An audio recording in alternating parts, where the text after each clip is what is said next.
बिस्मिल्लाहिर्रहमानिर्रहीम। अस्सलाम वालेकुम नाज़रीन, वक्त 11 में खुश आमदेद। मैं हूँ एहतशाम रहमान। नाज़रीन, आज हम बात करेंगे पाकिस्तानी मुआशरे में अदम बर्दाश्त के हवाले से माहिरीन से। हमारे साथ तशरीफ फरमाए डॉक्टर एहसानुल हक चिश्ती साहब, माहिर नफ्सियात हैं। डॉक्टर साहब अस्सलाम वालेकुम, आपको बहुत खुश आमदेद कहता हूँ। उनके बराबर में तशरीफ फरमा है मोहतरम बिलाल गौरी साहब, रोजनामा जंग में कॉलम नवीस हैं और इनके कॉलम भी आप अक्सर पढ़ते रहते हैं। अस्सलाम वालेकुम डॉक्टर साहब, जिस तरह से गुफ्तगू का आगाज किया आलिया साहब ने फरमाया कि एक पढ़ा लिखा शख्स अपनी माँ को कत्ल कर देता है और फिर जो उसने कहा वो अल्फाज भी आलिया साहबा की जुबानी आपने सुने।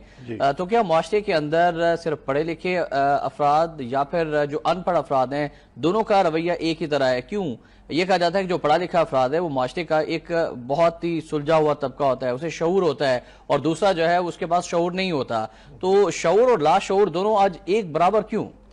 मैं अर्ज करूं जी, अदम बर्दाश्त में जो सबसे ज्यादा एक फैक्टर आ रहा है ना, वो तरबियत का आ रहा है। अगर आपकी तालीम आपको तरबियत नहीं देती तो वो तालीम भी जहालत है।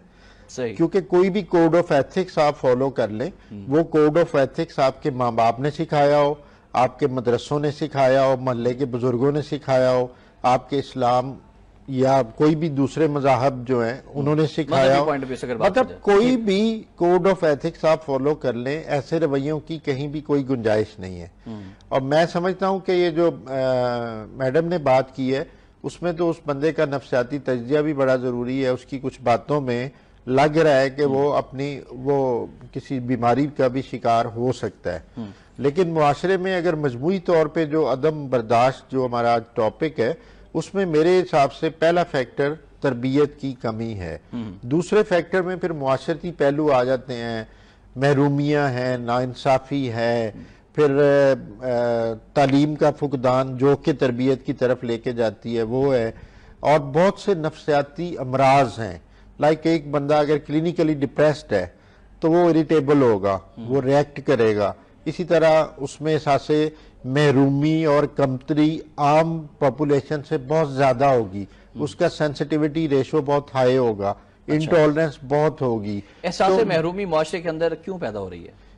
सर एहसासे महरूम, मेरा ख्याल है कि हर कोई जब अपने आप को राइट समझना शुरू कर दे और हर कोई ये समझे कि इस चीज पे मेरा हक है और आप अपने फराइज से बहुत दूर कहीं जी रहे हो और हकूक की बातें कर रहे हो, दूसरों को रास्ता देने की बजाय आप अपने रास्ते सीधे कर रहे हो, तो जब ये नफ्सा नफ्सी और दूसरे का एहसास खत्म होता है तो फिर जो बिल्कुल डॉक्टर साहब, जो पढ़े लिखे लोगों की बात हो रही है कि वो भी उसी तरह से रिएक्ट कर रहे होते हैं। तो मेरे सामने एक प्रोफेसर सलमान रफीक साहब, MA कॉलेज के प्रोफेसर, एक 14 साल मुलाजमा उनके घर काम करती थी, फिजा बतूल उसका नाम था, 5 साल वो काम करती रही। उसके बाद ये इल्ज़ाम था प्रोफेसर साहब पर, उन्होंने तशद्दुद किया और जब उस बच्ची की हालत गैर हो गई तो अस्पताल में दाखिल कराया और उसके बाद वो बच्ची जान पर ना हो सकी, उसका इंतकाल हो गया। मेडिकल रिपोर्ट में ये भी साबित हुआ कि जिनसी ज्यादती का भी उसे निशाना बनाया गया।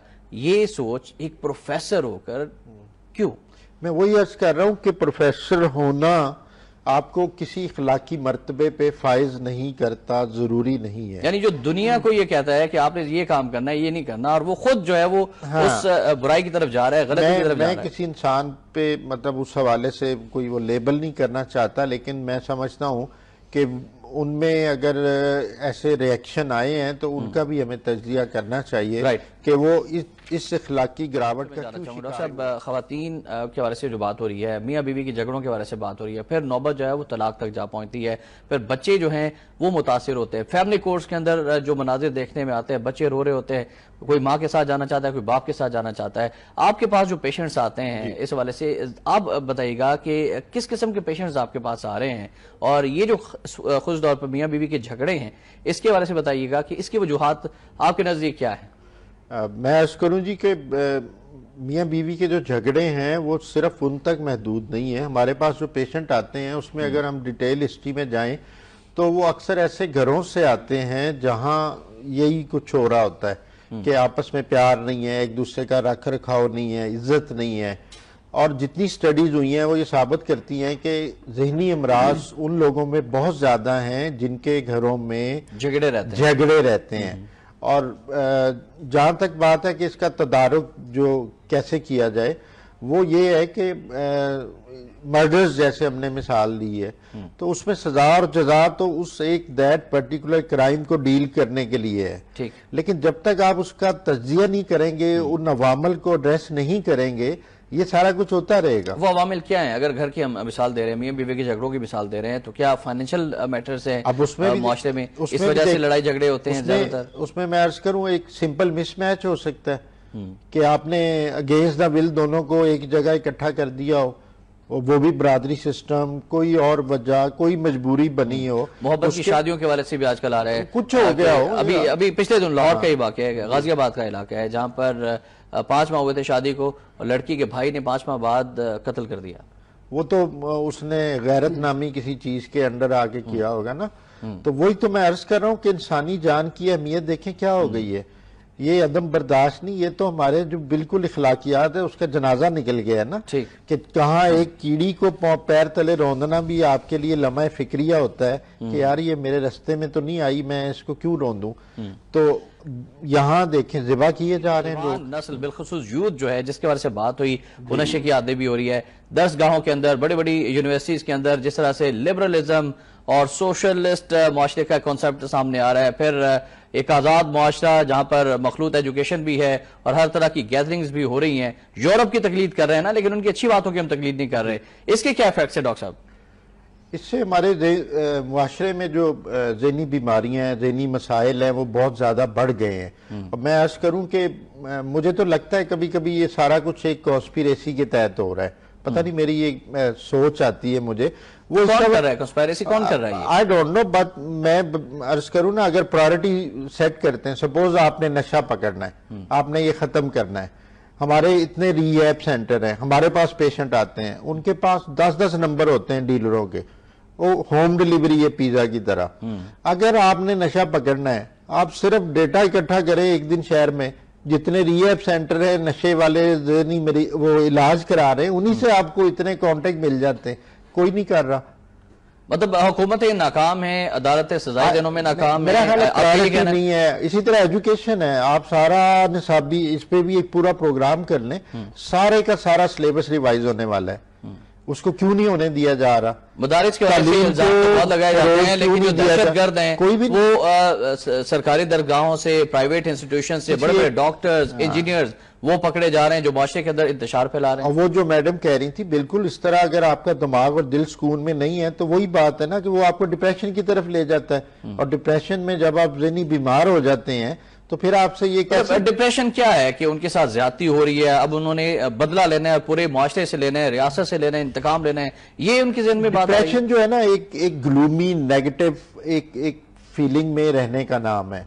उसमें आपकी जो रही सही पॉजिटिविटी होती है वो भी आपके बस में नहीं रहती, खत्म हो जाती है। ठीक। आपका जो सोचने समझने और बरतने का अंदाज है वो मनफी हो जाता है। आप अपने आप को मारने की सोच सकते हैं, आप किसी को मारने की सोच सकते हैं, जिंदगी बेमानी हो जाती है। ठीक।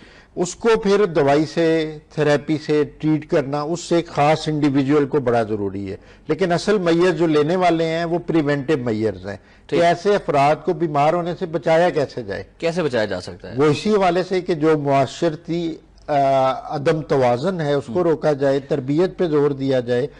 प्रॉपर तालीम जो तरबियत की आगही देती है, अगर हम सिर्फ वो पैदा कर दें तो आधे मसाइल हमारे दीनी तालीम की कितनी अहमियत है डॉक्टर सर? तालीम तो तालीम है, दीनी हो या दुनियावी हो।